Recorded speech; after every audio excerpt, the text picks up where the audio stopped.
요리연구가 이미경입니다. 오늘은 또 우유로 어떤 요리를 소개해 드릴까? 또 저도 고민을 많이 했고요. 여러분들도 아마 궁금하셨을 거예요. 오늘은 또다시 푸딩을 하나 만들어 보도록 할 건데요. 푸딩은 굳히는 푸딩 그리고 오븐에 굽는 푸딩이 있어요. 그래서 오늘은 좀 오븐에다 굽는 푸딩을 소개해 드리려고 합니다. 그래서 재료는 달걀 2개 정도 하고요. 노른자도 좀 2개 정도 준비해 주시도록 하고요. 우유 좀 넉넉하게 준비해 주시고요. 메이플 시럽 준비했습니다. 그래서 먼저 우유를 메이플 시럽하고 섞어야 돼요. 그래서 너무 찬 우유하고 메이플 시럽은 좀 섞이지 않기 때문에 우유를 가볍게 데워 주실 거예요. 근데 데울 때 이렇게 냄비에다 직접 데우셔도 되고요. 이게 번거로우시다 하시는 분들은 그냥 전자레인지에다 넣고 우리 우유 평상시에 데워 드실 때 있으시죠? 그거 정도로 따끈하게 데워 주시면 돼요. 막 바글바글 끓이실 필요 없습니다. 약간 따끈하게 데워지면 메이플 시럽을 넣어가지고 가볍게 섞어줄 거예요. 그리고 달걀하고 노른자 준비한 거에다가 데운 우리 우유를 섞어주기만 하면 밑재료 준비는 끝납니다. 그래서 달걀 2개 하고요. 노른자 2개를 섞어주시도록 하세요. 그래서 좀 흰자 노른자가 좀 잘 섞이는 정도로 섞어주시고 옆에서 우유는 지금 따끈하게 데워지고 있어요. 이 정도면 충분할 것 같아요. 이럴 때 메이플 시럽을 넣어서 섞어주세요. 너무 오래 데우지 마세요. 우리 달걀이랑 이 우유랑 섞을 건데 달걀 너무 뜨거운 우유 넣으면 어떻게 될까요? 익어버리겠죠. 만들기도 전에 달걀탕을 만들 수 있으니까 약간 데워지면은요 시럽을 넣고 불을 바로 꺼주시도록 하세요. 자, 이렇게 하셔가지고 너무 뜨겁지 않은 우유를 달걀에 넣고 섞어주시는 거예요.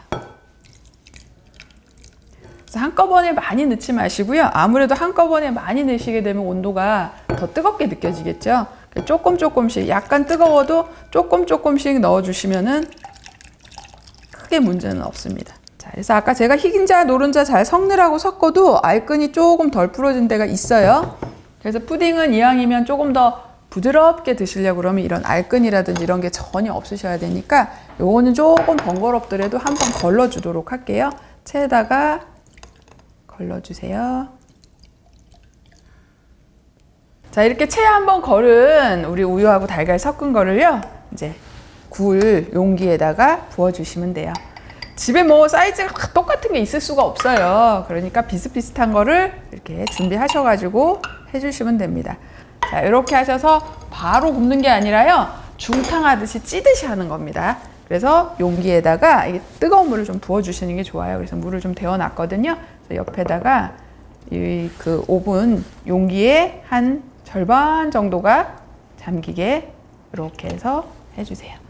자, 이렇게 해서 은근한 오븐에서 150도 정도 해서 사이즈에 따라서요 35분에서 40분 정도 천천히 구워주시면 되는데 저는 용기를 조그맣게 했어요. 그러면 한 30분, 25분 이 정도도 익혀지니까 중요한 거는 낮은 온도에서 천천히 해서 우리 우유가 낮은 온도에서 이렇게 구워지는 형태로, 익혀지는 형태로 해주신다는 게 중요합니다. 그래서 이렇게 해서 저는 오븐에 넣어 볼 거고요.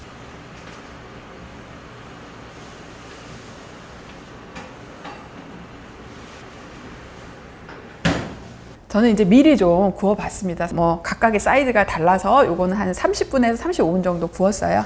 자, 이렇게 되면 이제 뜨는 순간 부드럽게 드시는 그 푸딩 맛이 느껴질 건데요. 이렇게 그대로 드셔도 되고요. 아니면 생크림이 좀 있다 이러시면 생크림을 거품을 좀 내서요.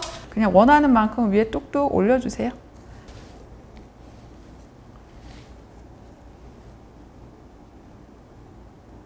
올려주시고 메이플 시럽 푸딩이에요. 이렇게 메이플 시럽을 조금만 뿌려주시는 것도 아, 나 메이플 시럽이야. 이거 오늘 메이플 푸딩이야. 느낄 수가 있으니까 조금만 해주시면 단맛도 있고 보기에도 좋고요. 위에가 또 마르는 것도 방지를 할 수가 있으니까 조금만 뿌려주시면 좋을 것 같아요. 그래서 오늘은 오븐에 굽는 푸딩, 메이플 시럽 푸딩 소개해드렸습니다.